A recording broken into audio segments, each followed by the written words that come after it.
আসসালামু আলাইকুম বন্ধুরা, সবাই কেমন আছেন?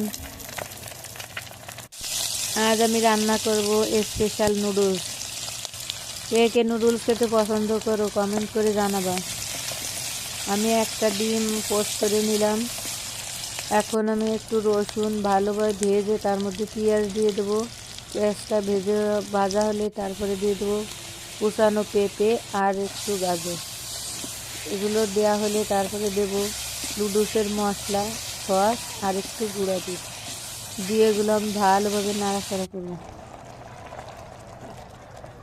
এই যে দেখো, মশলাটা আমি বানিয়ে নিলাম একটা সসের মতো। তারপরে আমি দিয়ে দেবো আগে থেকে সিদ্ধ করে রাখা নুডলস আর ফুলকপি। এগুলো দেওয়া হলে আমি ভালোভাবে আর একটুক্ষণ রান্না করব।